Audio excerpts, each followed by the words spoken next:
So yeah, you can use any kind of color of thread you want. I'm just gonna go with this one. It's here. It's called Camel. Don't know if you can kind of see it. It's 3/0. I will be going over the different sizes during my presentation, but for this is one of the more thicker, stronger sizes of thread you can use. I like it. I pretty much only use 3/0 because for me, I'm not very gentle on the when I'm tying, so it just allows me to be able to tie flies without breaking the thread every 5 minutes. So yeah, this one's just camel. It's kind of like a lighter brown color. This one's gonna work perfectly. You just put it into your bobbin like so. Um, Obviously, when you're fishing, you need a hook. So I'm just gonna be using these dry fly hooks because I don't have my nymph ones here yet. I ordered them. They should be here later this week. This is a size 14. I'll take one out here just so I can kind of show you a size comparison here. What we're going to be using. Let's see what color. I don't know if it says what color these are actually called. No, but these are just standard Mustat. It's a very well-known brand. Very highly sought after when it comes to fly fishing. But see if I can just show you this again. So yeah, it's just a pretty standard. You can use it as a dry fly hook, or as it says here, nymph sprout. So this one will work good for nymphs that I'm tying today, but this also works very well for dry flies. You got your hook like that. You're just gonna put it in your vise, like so. Okay. I might have to try and zoom in on this for you guys when I actually make the video and edit it, just because it is quite challenging to actually see what's going on, but that's okay. The last material you're going to need, probably the most important, also the reason why it's called the Hares Ear Nymph, is because it's used with hare's ear dubbing. The color I think I'm probably gonna go with this color right here. It's kind of a lighter gray browny color. We got gray and brown as well, but I think I'm gonna tie it with this one right here for today. Should work just fine. This is really awesome, actually. I just got this. It's like a little dubbing dispenser. It's got all the different colors and stuff in it.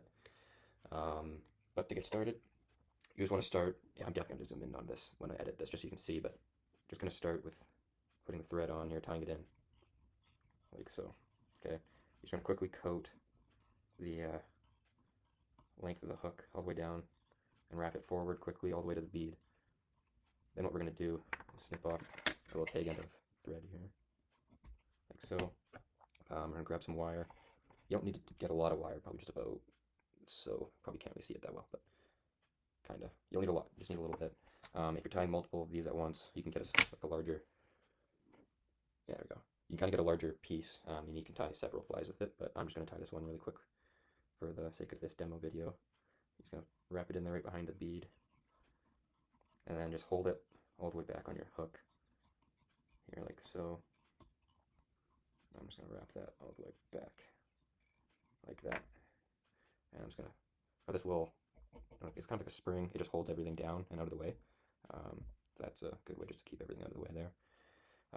Now I'm just going to do a very slight taper in my body. It doesn't need to be anything crazy. This is a very small bead, so I don't want to go too much. This is probably more than enough here. But I'm just going to start here now, right at the back. I'm going to grab some dubbing here, grab a little bit of dubbing. See how well this works.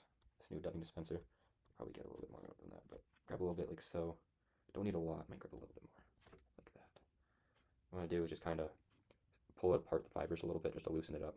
And now you can also use this fly tying wax, but obviously they cost a lot of money, and I don't need to do that, so all you need to do is kind of lick your fingers, and just put your fingers all over the thread really quick. This just helps with the dubbing to actually stick to the thread. The screen keeps going dark. Okay, let's see here. And you just gotta wrap it onto the thread by just kind of spinning it around. Quite simple, really easy,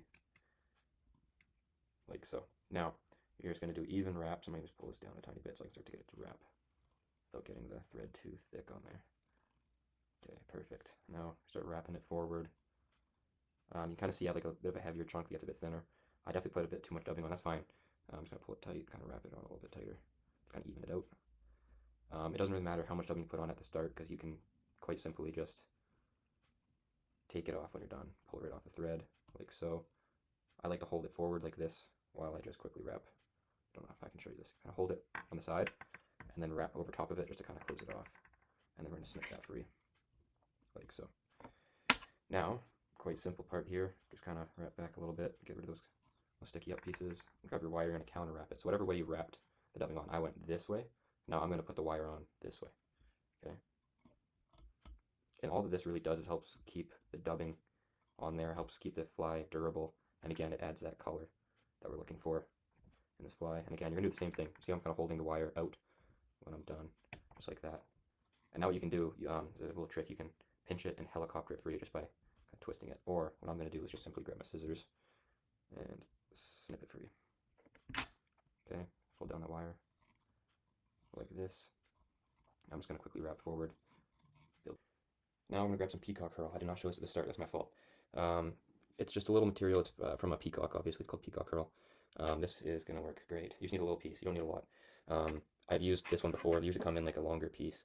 I've used this one before, that's why it's a bit smaller, but you don't need a lot. This will work just fine for what I'm doing.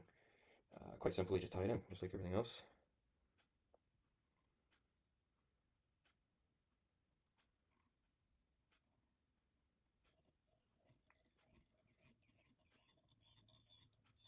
Okay, hold it right there. We're gonna wrap this forward, pretty close, turns and spirals here just to keep that looking nice and good here. Okay, this should work just great. I'm gonna do a couple more turns right at the front just to give it a bit more bulk. Once you've got that, go ahead and just tie over top of that, right there. Do one more turn real quick. Pull that right off, it's really delicate so it comes off really easy. Now, just to finish it off, grab your whip finish tool, and you're just gonna do a quick little whip finish on here. Keep that all finished up nice. About probably 5 turns here, give it a bit of a brown color there at the head of the fly. Grab your scissors, and you're just gonna snip that free, just like that. And right there, we've got what fly fishermen call the Hares Ear Nymph. Can't really see it well on this camera, but see if I can kind of show you. This is a very highly productive fly on the Columbia River. I'm going to be using it today. Can't really see it that well on this camera, but it's got like the light gray, brown dubbing, gold wire on top, and then the peacock herl, and obviously that gold bead, which you can quite see quite well on camera, but that's how it's done. I'm gonna tie a couple more of these up now, and then I'll try and edit this video, and I will get it published later tonight. Thank you.